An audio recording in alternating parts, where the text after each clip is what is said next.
খবর 24 সাথে আপনাকে স্বাগত। নতুন নতুন খবর জানার জন্য আমাদের চ্যানেলে চোখ রাখুন। বাংলাদেশের অভ্যন্তরে চলা অরাজকতা নিয়ে একের পর এক পোস্ট করে চলেছেন সেই দেশের নির্বাসিত লেখিকা তসলিমা নাসরিন। এবার তিনি দেশের এক স্কুলের ছবি দিলেন, যেখানে দেখা যাচ্ছে সেখানকার ছাত্ররা স্কুল বিল্ডিংয়ের সামনে জোট বেঁধে একটি ছবি তুলেছেন। তবে লক্ষণীয় ব্যাপার হলো সেই ছাত্রদের হাতে প্যালেস্টাইনের পতাকা রয়েছে, স্কুলের গায়ে উর্দুতে লেখা একটি পোস্টার। আর সবচেয়ে অবাক করা ব্যাপার, ছাত্রদের পায়ের কাছে লুটাচ্ছে বাংলাদেশের পতাকা।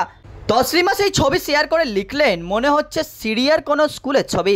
লেখিকার এই পোস্টে একজন কমেন্ট করলেন, আপনি ছাত্র দেখছেন, আমি তো দেখছি জিন্দা লাশ। দ্বিতীয় জনের মন্তব্য, অবাক হচ্ছি না, যেটা হওয়ার কথা সেটাই তো হচ্ছে। আর একজন লিখলেন, বাংলা ভাষা মুছে সে দেশের মাতৃভাষা হবে আরবি। দেশ মুক্তি যুদ্ধের ইতিহাস মুছে সে দেশের মুক্তি সংগ্রামী হবে পাকিস্তান। অপরজন লেখেন, সিরিয়া ইরাকে আইএস আল কায়দা জঙ্গিরা যতটা না নিরাপদ তার থেকে অনেক বেশি নিরাপদ এখন বাংলাদেশে। ব্যুরো রিপোর্ট, খবর 24/7।